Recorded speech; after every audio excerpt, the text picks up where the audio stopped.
esperamos que goste daquilo que temos preparado para vocês.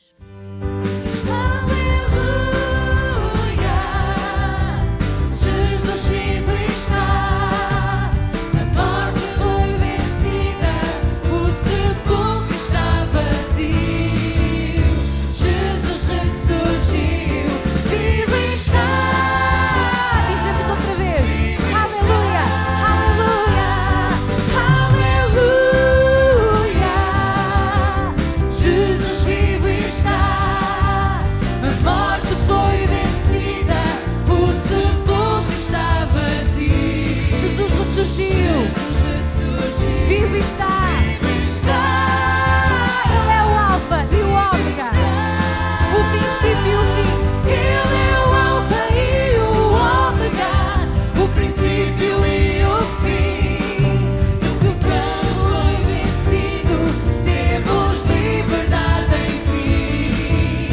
Jesus ressurgiu, vivo está. Dizemos outra vez, aleluia, aleluia, aleluia. Jesus vivo está. A morte foi vencida, o sepulcro está vazio. Jesus ressurgiu, vivo está. Ele é o Alfa, ele é o Alfa e o Ômega, o princípio e o fim. O pecado foi vencido, temos liberdade enfim. Jesus ressurgiu, vivo está, vivo está.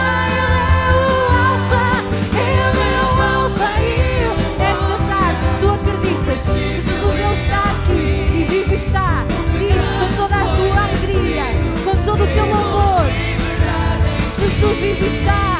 Jesus ressurgiu, vivo está. Dizemos aleluia, aleluia. Jesus vivo está. A morte foi vencida, o sepulcro está vazio. Jesus ressurgiu, vivo está. Ele é o Alfa e o Ômega, ele é o Alfa e o Ômega, o princípio e o fim. O pecado foi vencido, temos liberdade enfim. Jesus ressurgiu, vivo está, vivo está. Aleluia, Jesus vivo está. Senhor, nesta tarde, Senhor, queremos te louvar. Paz do Senhor, meus amados irmãos, boa tarde a todos. Eu queria convosco meditar na Bíblia Sagrada, a Palavra de Deus, e queria para o efeito ler 2 versículos que Paulo escreveu a uma cidade turca, mais propriamente a cidade de Éfeso. Portanto, vamos abrir na carta aos Efésios, capítulo 3, versículos 11 e 12. E gostava de pensar convosco e pensar na perspectiva de um acesso irrestrito a Deus. Eu não sei qual é a tua condição, o que é que achaste, o que é que deixaste de achar. Tudo isso é menos importante.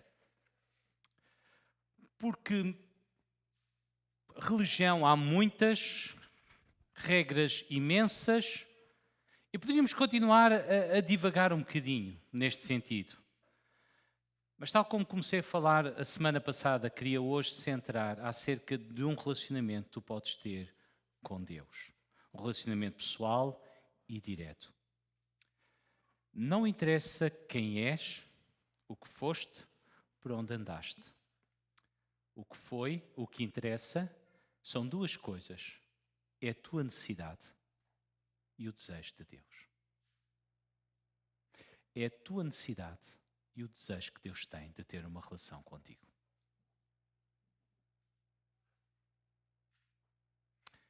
Se tu quiseres assumir, Ele está pronto a assumir-se. Este é o desafio. Olhem para o texto sagrado. Diz assim a Bíblia: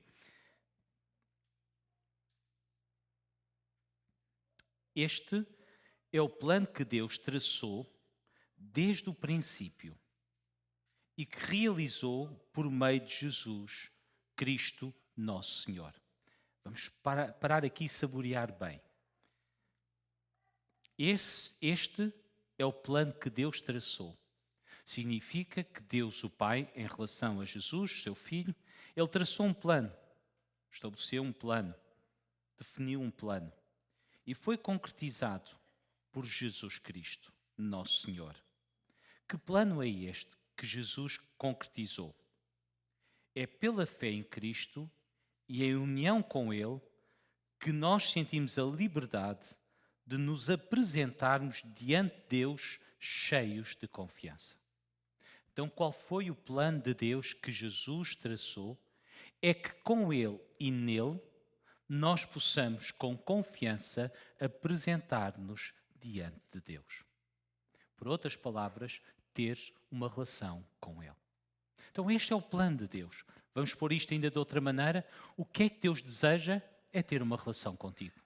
Sabe, não é uma instituição. Não é vires aqui e gostares da igreja, do seu aspecto. Não é vires aqui e dizes, uau, gostei deles a cantar e a tocar, são fabulosos. Gostei da palavra. É muito mais do que tudo isso. Podes gostar. Mas há uma coisa muito maior, que é uma relação pessoal que tu podes ter e deves ter com Deus. Porque Ele é uma pessoa e Ele quer ter uma relação contigo. Deixem-me só perspectivar isto ao longo da história. No princípio, lá no Antigo Testamento,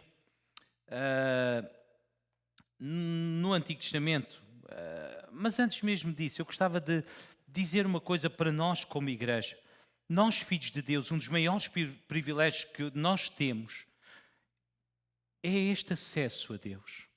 É esta certeza que podemos correr para Ele. Estejamos como estivermos. A nossa fé pode estar lá embaixo. Podemos estar desanimados, tristes, abatidos, sem sentido, vencidos. Mas eu posso sempre correr para os seus braços. Eu nunca vou encontrar um sinal proibido. Eu nunca vou encontrar uma situação em que agora não posso. Tu não és digno de mim. Tu não deves entrar. Tu não estás à altura da minha presença. Sempre vou encontrar um Pai de braços abertos para me acolher e para me receber. Este é o maior privilégio que Deus tem-nos concedido enquanto filhos de Deus. É certo, nem sempre foi assim. Nem sempre foi assim. No Antigo Testamento nós sabemos que ninguém tinha acesso a este Deus, um acesso direto e pessoal. Ninguém tinha acesso a este Deus. Havia uma única pessoa, uma vez por ano, que podia entrar num lugar, num espaço concreto. E nesse espaço ele poderia ter uma relação indireta com Deus. Mas era só uma vez por ano e uma pessoa. E se nós nos lembrarmos, essa pessoa tinha que obedecer a umas certas regras para poder ser aceito. Se assim não fosse, ele era repelido, ele era rejeitado e morto. Então significa que havia um misto de alegria, de desejo e de medo. E só assim se podia entrar na presença de Deus. Ao mesmo tempo, este entrar na presença de Deus obedecia a um sacrificar de animais para poder ter acesso. Vamos olhar isto para os nossos dias. Vamos olhar para os nossos dias. Primeiro, o que eu aprendo do Antigo Testamento é que havia mediadores. Eu nunca podia chegar a Deus a não ser que houvesse alguém entre mim e esse Deus, a fim de pedir em meu favor, a fim de suplicar em meu favor. Eu tinha que ter um mediador. Em segundo lugar, eu tinha que ter ofertas. Eu tinha que propiciar. Eu tinha que fazer alguma coisa para obter o favor de Deus. Terceiro, o lugar sagrado tinha lá um objeto, um móvel, chamado a Arca da Aliança. E ele simbolizava a presença de Deus. Funcionava como uma espécie de amuleto. E é o que hoje, muitas vezes, quando nós nos voltamos para as igrejas, para as religiões, sempre nos lembra, sempre pensamos e sempre temos mediadores. Nunca podemos ter um acesso e uma relação direta com Deus. Temos de ter mediadores, sejam eles quais forem, sejam santos, sejam divindades, sejam avatares, sejam mestres instruídos, sei lá o mais o quê, mas haverá sempre intermediários entre mim e essa divindade. Eu nunca posso ter uma relação direta. Em segundo lugar, sempre me cobram, sempre pedem alguma coisa para propiciar, seja um sacrifício físico, seja um animal, seja aquilo que for. Em terceiro lugar, achamos por ter um amuleto nós podemos obter. É como que um canal, alguma coisa que canaliza forças cósmicas que nos protegem. Seja uma pirâmide em cristal, seja um Buda voltado ao contrário, seja um outro tipo de objeto, seja um espanta-espíritos, eu sei lá, podíamos pôr aqui. Nós achamos que isso nos garante proteção. Porque alguém fez alguma oração, alguém pôs algum produto naquilo, foi consagrado alguma coisa e achamos que aquilo é um canal, é canalizador para obtermos. E vivemos a nossa vida e andamos assim, na expectativa que alguma coisa aconteça. E isto não tem a ver se acreditas ou não acreditas em Deus. Por tanta gente que diz que não acredita em Deus e é extremamente supersticioso. Gente que diz que Deus não existe, mas tem outro tipo de crendices, outro tipo de crenças e guarda-as para si. Acredita nos maus olhados, acredita naquilo e naquele outro, mas não consegue acreditar em Deus. Ao mesmo tempo, Israel então tinha um lugar sagrado. E às vezes nós achamos que há lugares sagrados. Se eu for àquele lugar, se eu cumprir naquele lugar isto, então eu posso ser abençoado. E este era o mundo do Antigo Testamento que gerou uma certa superstição no povo. De tal maneira que quando chegamos ao Novo Testamento, até há um sítio que era depositado dos doentes na expectativa que alguma coisa acontecesse. Mais ainda, de tal maneira que quando Israel foi levado para fora do seu território, eles vinham orar voltados para Jerusalém, a fim de buscar o favor de Deus. Mais recentemente veio Jesus. E Jesus, ele trouxe uma nova dimensão. Agora Deus não está mais distante, Deus não está mais ausente, Deus não está mais ausente. Deus tornou-se visível, Deus tornou-se tangível, nós podemos tocar, nós podemos vê-lo. Mas ao mesmo tempo há uma limitação. E essa limitação tem a ver com o espaço e com o tempo. Jesus estava num determinado lugar, ele não podia estar noutro lugar. Lembramos de alguns episódios interessantes da Bíblia. Jesus, antes de ser preso, momentos antes de entrar em Jerusalém, ele passa por uma cidade chamada Jericó.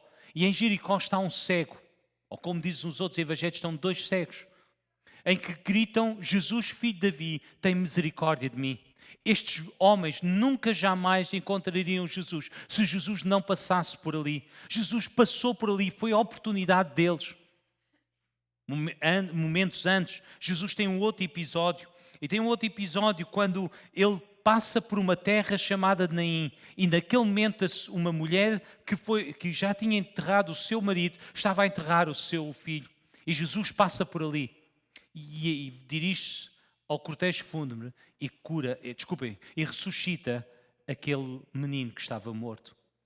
Porque Jesus passou por ali. Aquela mulher teve um milagre na sua vida. Antes, ele está em Jerusalém. E em Jerusalém ele vai a um tanque chamado Betesda, que era aquele que eu estava-me a referir. E nesse lugar estava um homem paralítico que era trazido e posto ali. Porque achavam que a expectativa daqueles dias é que um anjo descia e mexia nas águas. E quando esse anjo mexia, o primeiro a entrar era curado.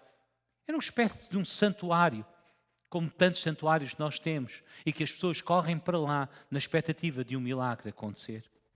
Jesus passou por ali, cruzou-se com este homem e curou este homem. O que eu quero ver é o contrário. Se Jesus nunca tivesse passado por ali, aquele homem nunca teria tido esse encontro com Jesus. O mesmo se passa quando Jesus está numa casa, a casa está cheia, está a abarrotar, não há como entrar, e há 4 amigos que trazem um outro paralítico que não consegue entrar. Então o que é que acontece? Eles destapam e deixam aquele homem diante de Jesus.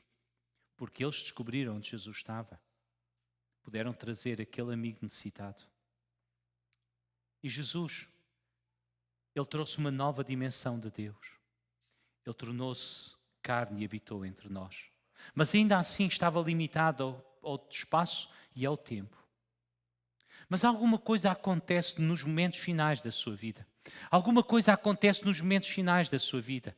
E aquilo que acontece é algo extraordinário. Porque quando Jesus está crucificado, prestes a morrer, alguma coisa acontece num outro sítio, em outro lugar. No templo havia uma cortina da espessura de uma mão, feita de vários tipos de panos, de várias qualidades de pano, bastante grossa e que não dava para rasgar de qualquer forma.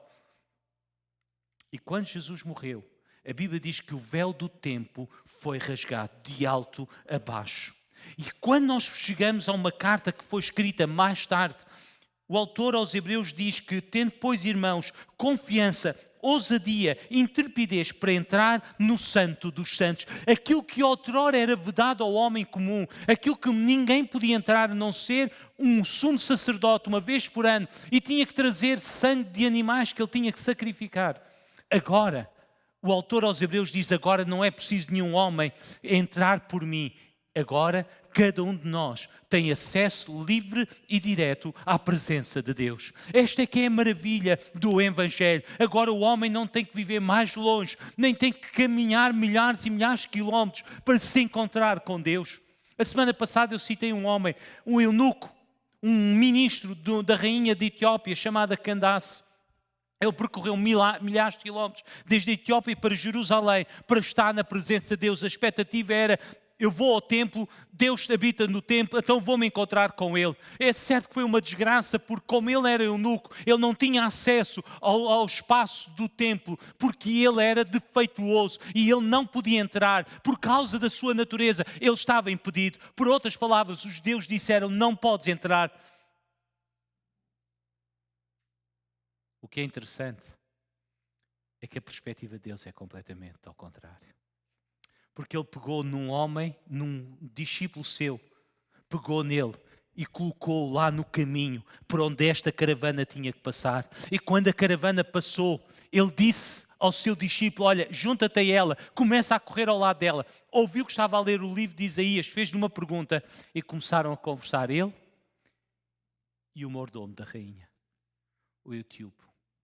E as coisas deram uma volta.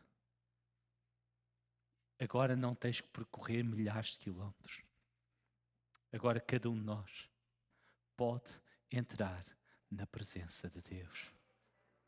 Esta é que é a realidade. Por outras palavras, Deus deixou de ser inacessível. Deus deixou de ser inacessível. E esse plano não foi traçado por nós. Esse plano não foi realizado por nós. Esse plano foi realizado por Deus. E foi Ele que o projetou. Glória ao nome do Senhor. Esta é que é a realidade. Nós não temos nada a ver com isso. Foi Ele que chegou-se até nós. Foi Ele que fez tudo para nos ter de volta a cada um de nós. Então esta é a ideia que nós precisamos ter. A porta não está mais fechada para nós. Qualquer um agora pode entrar, ter acesso irrestrito. E tudo isso foi tornado possível só por causa daquela morte. Mas Jesus não não morreu simplesmente. Jesus não simplesmente morreu, o véu foi rasgado e agora temos acesso. Não. A Bíblia diz que Jesus ao terceiro dia ressuscitou, ascendeu aos céus e agora vive para interceder por nós. Lembram-se, eu falei daqui do mediador, que era o sumo sacerdote que entrava uma vez por ano lá no lugar santíssimo para pedir em favor do povo. Agora, eu não tenho um homem semelhante a mim que entra uma vez por ano lá num sítio. Eu agora tenho Jesus, o Filho de Deus. Ele não está lá em Jerusalém, num templo. Ele entrou nos céus. Não comunica indiretamente com Deus o Pai. Ele está à destra de Deus. E Ele pede em meu favor. Meu amado irmão, minha amada irmã, É verdade que nós clamamos aqui da terra, nós suplicamos daqui de baixo para o nosso Deus, mas eu e tu temos que nos lembrar que à destra de Deus, ao lado direito de Deus, está alguém que vive para interceder por ti, vive para pedir em teu favor. Quando eu e tu erramos, quando eu e tu falhamos, a Escritura vai nos dizer, se nós confessarmos os nossos pecados, Ele é fiel e justo para nos perdoar e purificar de toda a injustiça. Sabe, lendo o versículo de outra maneira, Deus seria injusto para conosco e tornar-se infiel se Ele não perdoasse os nossos pecados. Porque é que Deus se tornaria injusto e infiel se Ele não perdoasse os meus pecados? Porque se Ele não perdoar os meus pecados, o que vai acontecer é que eu vou ter que ser condenado. O que acontece é que Jesus já foi condenado em meu lugar. Por isso, Paulo aos Romanos vai dizer, agora nenhuma condenação há para os que estão em Cristo Jesus. Então eu tenho que perceber e entender que o meu pecado não pode ser condenado duas vezes, porque Jesus já foi condenado em meu lugar. Ai, quando eu assumo, quando eu confesso, então Ele está lá à destra de Deus e diz que por mim também Ele já morreu. Por causa destes atos, Ele já morreu na cruz do Calvário. Então sim, eu tenho segurança para entrar na sua presença. Não há nada, não há ninguém, não há coisa alguma que me possa fazer ou que me possa impedir de entrar na presença de Deus. Nesta tarde, o meu desafio a cada um de vocês é que nós, como igreja, possamos ter isto bem assente. Quando eu estou a falar em ter acesso, não estou a falar de uma oração rotineira, não estou a falar de um debitar de palavras da nossa parte. Estou sim a desafiar a cada irmão, cada irmã, a entrarmos no lugar santíssimo. Quando eu estou a dizer isso na nossa linguagem cristã, estou a dizer que devemos e podemos estar diante de Deus face a face, sentir a sua presença e falar com Ele pessoalmente. Porque neste tempo de angústia, neste tempo de desorientação, neste tempo de aflição, que não temos nada seguro, nunca o tivemos, simplesmente agora com esta pandemia as coisas tornaram-se mais reais e mais concretas, porque na realidade nunca tivemos nada nas nossas mãos, ou alguma vez tivemos. A ilusão criava-nos isso, uma segurança. A pandemia destruiu a ilusão e ficámos só com a desilusão e nada mais. O que eu e tu precisamos perceber e entender é que a minha segurança e a tua segurança está nele. A minha Bíblia diz que aquele que habita nos esconderijos do Altíssimo, à sombra do Onipotente descansará. Estas duas expressões iniciais falam de proximidade entre mim e o meu Deus. Quando eu estou com Ele e Ele está comigo, eu tenho segurança na minha vida. As coisas estão como estão, a sociedade está como está, a saúde está como está, mas eu tenho o Senhor comigo e eu estou com Ele. Caminhamos os dois de mãos dadas e isso traz segurança à minha vida. Sabe o exemplo mais simples, mais prático de perceber e entender? É quando éramos crianças e tínhamos uma noite cheia de pesadelos e aqueles pesadelos tiravam-nos o sono e levavam-nos a fugir para a cama dos nossos pais. Lembram-se? Acho que os nossos pais nunca se esquecem. Quem é pai nunca se esquece dos pesadelos que os filhos têm. Porque quando eles têm pesadelos, fogem para a nossa cama. Pois sabe quem é que fica com os pesadelos? Pois somos nós. Que depois eles dormem a sono solto e é braço para um lado, perna para o outro. Temos de estar assim na beirinha da cama porque eles dormem todos atravessados, alguns, etc, etc. Temos nós os pesadelos. Mas porquê é que eles dormem tão seguros? É pela mesma razão que tu e eu podemos caminhar seguros nos dias mais negros da nossa vida, nos maiores pesadelos que a nossa vida nos traz. Nós podemos caminhar seguros porque o nosso Pai está connosco. E nós podemos descansar. É tão diferente. É tão diferente quando temos uma relação impessoal entre nós e o nosso Deus. É tão diferente quando temos simplesmente uma religião, quando usamos amuletos, quando tentamos obter alguma coisa de Deus pagando o favor. Não conseguimos. Sabe, há uma história que Jesus contou tão engraçada. Diz que um homem que tinha uma grande vinha foi contratar gente para fazer a vindima. E foi logo pela madrugada, antes do sol nascer, porque começava-se às 6 da manhã, e contratou um grupo de pessoas. Passado 3 horas vai lá, porque a vindima era grande e não estava a andar como era desejável. Então foi, e depois, passado mais 3 horas vai, até que à última hora, a hora 1/10, isto é, às 5 da tarde, vai contratar o último grupo e diz, olha, vai e eu vou dar o que for justo. E no final do dia, este senhor chamou o seu capataz e diz, começa a pagar aos homens e começa pelos últimos. E os últimos vão receber 1 denário. Isto é o salário de um trabalhador braçal, equivalente a trabalhar de sol a sol. Lembram-se da expressão antiga? Trabalhar de sol a sol, desde o nascer ao pôr, 12 horas. Era assim naqueles dias. E os últimos receberam tanto quanto os primeiros. Claro, um sindicato formou-se logo ali, uma manifestação logo ali, porque os primeiros estavam a dizer que foste injusto, porque deste tanto a eles como a nós. E agora nota a resposta deste homem. Este homem diz, eu dei-vos o que foi justo. Eu contratei-vos por 1 denário e eu paguei. Agora, a estes eu quis dar.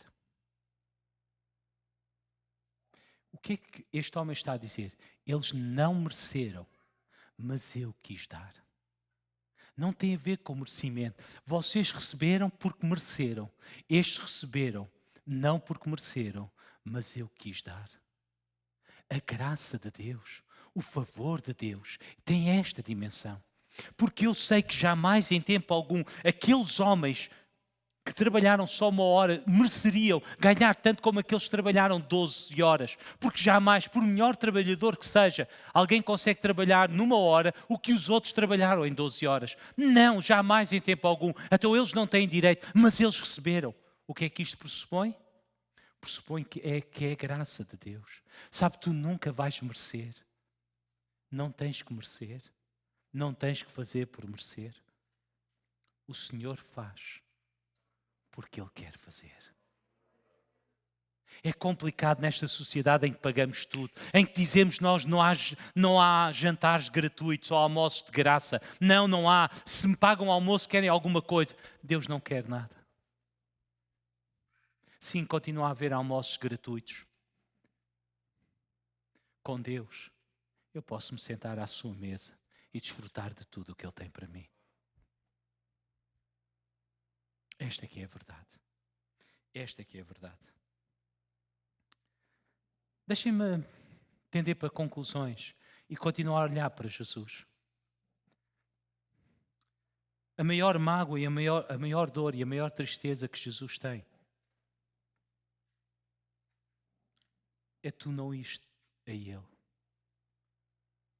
A maior dor e a maior mágoa que Jesus tem é quando tu não o procuras.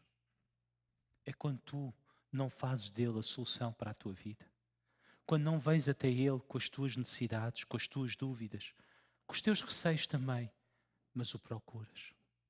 Há um episódio na vida de Jesus, antes de Ele entrar, ou melhor dito, quando Ele entra pela última vez em Jerusalém, Ele a dar passos encontramos Jesus a chorar. Sabe, há aqueles homens ou aquelas mulheres que choram por tudo e por nada. Dizemos, é um chorão, é uma chorona. Ou alguém diz, eu sou um chorão, eu sou uma chorona. Por tudo e por nada eu choro. Todos nós conhecemos destas pessoas. Todos nós conhecemos pessoas que não são muito chorar. Nem são muito esboçar emoções. Não temos muitos momentos, ou aliás, temos 2 momentos em que Jesus chorou. Um ao pé do sepulcro de Lázaro, e o outro neste que eu estou a referir. E Jesus chora e ele vai confessar a dor que existe no seu coração. Ele diz, Jerusalém, Jerusalém, tantas vezes quis juntar-te a mim. Eu vou parafrasear o texto. Quis juntar-vos a mim, mas vocês não quiseram. Pelo contrário, rejeitaram-me. E ele está a chorar. Está a chorar não como alguém que foi rejeitado, está magoado, está revoltado. O seu choro não é esse. O seu choro é porque a rejeição de Jerusalém trouxe consequências sobre eles. Deus sabe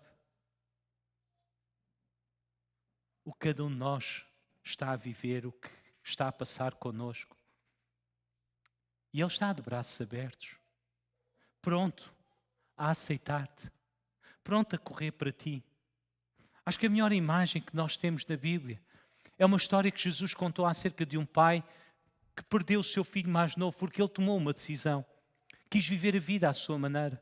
E quando este filho decidiu regressar, porque já não tinha como, não tinha por onde ir, já não havia nada a fazer, perdeu tudo, não tinha nada, não tinha mais nada, a não ser uma lembrança da casa do pai. Disse, pelo menos lá na casa do meu pai, eu posso ganhar algum dinheiro, pagar-lhe de volta aquilo que eu levei e tentar recuperar a minha vida.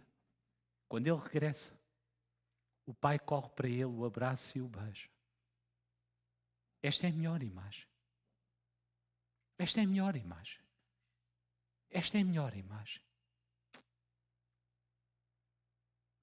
E a vida deste moço foi mudada completamente. Porque ele achava que não tinha direito, nem merecia mais nada. Mas o pai tinha outra opinião. Deu-lhe tudo novamente. Só quero vos referir, o perdão tem sempre um preço. O perdão nunca é fácil, pois não. Todos nós sabemos quando alguém nos feriu, quando alguém nos magoou profundamente na nossa alma. Isso foi custoso e doloroso perdoar, verdade ou não? O perdão tem sempre um preço. E o preço é sempre pago por aquele que quer perdoar. E Deus quis perdoar-te. Pagou o preço através de Jesus Cristo.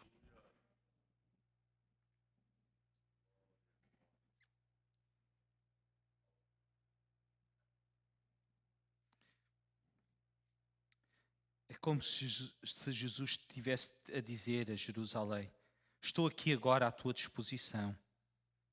Eu disse que vocês viessem até mim para serem curados, para serem aliviados as vossas cargas, para suprir as vossas necessidades. Ou como diz outra vez numa festa, no último dia da festa, o apogeu da festa, porque era uma festa crescente e no último dia era o grande dia da festa. E ele diz, quem tem sede venha a mim e beba, e rios de água viva fluirão do seu ventre. O que é que isto significa? Quando a festa está no auge, há sempre um contraste entre o auge da festa exterior e a realidade interior, e Jesus faz esse contraste. Dizendo, olhem para o vosso interior. Tanta alegria aqui à volta. Tanta alegria, tanto barulho, tanto ruído. Mas olhem para dentro de vocês. Como é que vocês estão por dentro? Isto consegue saciar o vosso interior? Isto consegue satisfazer a vossa vida? Como todos nós procuramos satisfazer a nossa vida. Vamos para ali e para acolá, tentando ter um momento de felicidade. Mas eu pergunto, e isso acontece? E isso acontece? O problema não está nas coisas. O problema está no fim que tu deste essas coisas. Porque achaste que isso era a solução para a tua vida. Era isso que iria preencher o teu interior. Isso ia satisfazer a tua vida. Se tu tivesse aquilo, tu serias a pessoa mais feliz do mundo. Sabes, nunca será assim. Porque as coisas nunca te podem dar isso. São frágeis, inseguras e inconstantes. Só uma relação com uma pessoa que te ama é capaz de trazer isso à tua vida. Quero concluir.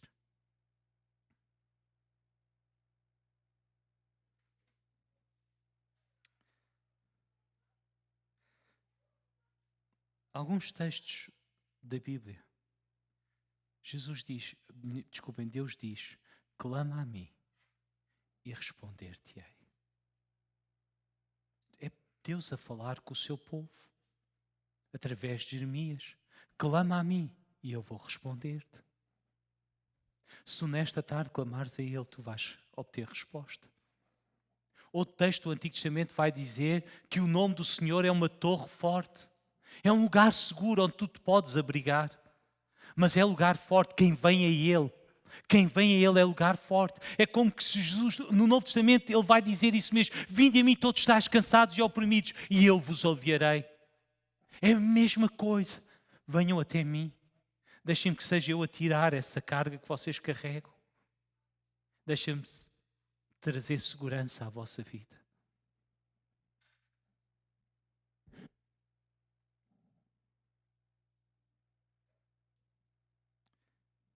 Há uma história logo no início da Bíblia. E com ela eu quero terminar. Deus desce do céu e vem encontrar-se, vem procurar um homem chamado Adão. No fundo, ele representa a humanidade. Porque é isso que ele é. Ele representa a humanidade. Adão, ele é o nosso representante. E vê esta história. Deus desce para se encontrar com ele. Ele não está no lugar que se tomavam a encontrar. E Deus pergunta, chama por ele, Adão, onde estás? Claro que Deus sabe onde é que Adão estava. Como Deus sabe onde é que tu estás. A pergunta não tem a ver com como quando nós perguntamos, onde é que estás? Não estou-te a ver, onde é que estás? Não, não tem a ver com isso. Tem a ver com uma outra dimensão. Tem a ver com a dimensão que Adão tomou. Tem a ver com a escolha que ele fez. Momentos antes, ele tomou uma decisão. Ele fez uma escolha. Escolheu romper com Deus e seguir o seu próprio caminho. Então o que eu preciso perceber e entender desta pergunta não é que Deus não saiba onde é que Adão tinha se escondido. O que Deus pergunta a Adão é, Adão, tu queres seguir o caminho que tu escolheste ou queres voltar para mim? Ele tinha-se já percebido das consequências do seu ato. E aquilo que eu te quero perguntar nesta tarde é se tu queres voltar para Ele nesta tarde. Ele sabe onde tu estás. Ele sabe onde é que tu te encontras. A pergunta não tem a ver com isso. A pergunta tem a ver com uma outra realidade. Tu fizeste uma escolha. Tomaste uma decisão na tua vida. A pergunta que Ele faz é, queres continuar? Queres persistir nesse caminho que tu escolheste? Ou nesta tarde tu queres dizer, basta, eu quero voltar para ti. Em segundo lugar, há uma dimensão de Adão. E agora deixem-me olhar para Adão. Porque Deus vai perguntar porque é que ele se escondeu. E Adão diz, porque eu estava nu e tive medo, tive vergonha de estar na tua presença. Por outras palavras, porque é que Adão foge? Ele tem vergonha de se apresentar. Eu não estou em condições. Eu sei que eu escolhi mal. Eu sei que errei. Agora Deus vem. E Deus tinha dito, momentos antes, Deus tinha dito a Adão, no dia em que dela comeres daquela árvore, tu vais morrer. Agora Deus desce. Eu já usei este exemplo tantas vezes. Qual seria a expectativa? Qual seria a ideia de Adão? O que é que passou pela cabeça de Adão? Deus vem trazer a morte. Como pudéssemos fugir da morte.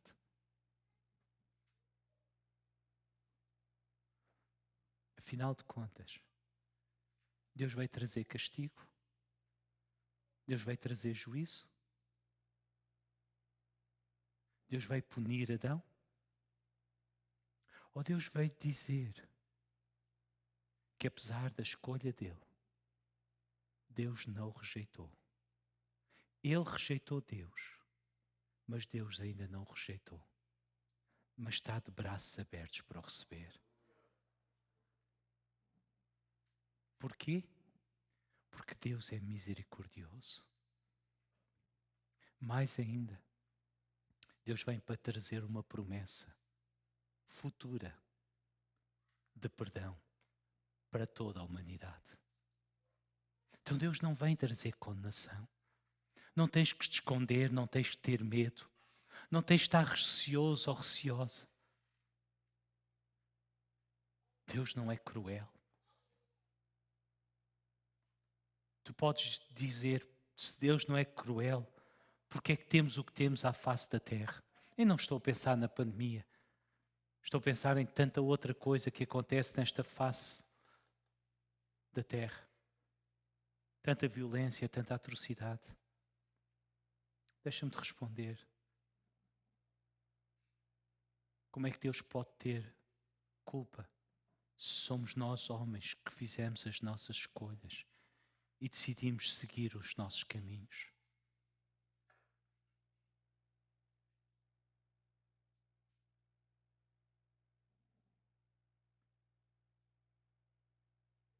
Se Deus pusesse cobro a tudo e a todos, se Deus pusesse cobro a tudo e a todos, ninguém restaria. Mas Deus continua a anunciar que quer ter um encontro contigo, quer se encontrar contigo. Ele desceu e Ele chama por ti. Não para te condenar, não para apontar o dedo. Não tens que ter vergonha de te apresentar diante de Deus. Simplesmente tens que vir e Ele te receberá de braços abertos. Outra forma de dizer: queres persistir nesse caminho? Ou queres parar e começar uma vida nova com Ele? Isto é aquilo que tu tens diante de ti. Quando olho tua santidade, ao contemplar tua caridade, quando tudo à minha volta é vago sem tua luz,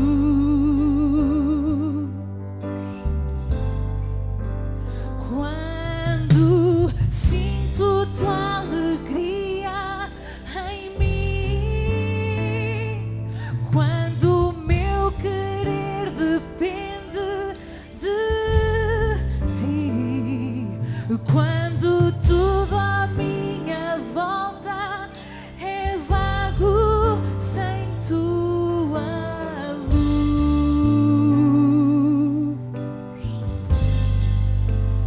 Quero adorar,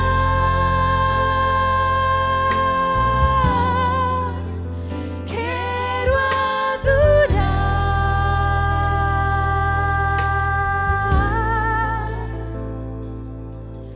Meu alvo na vida é te adorar.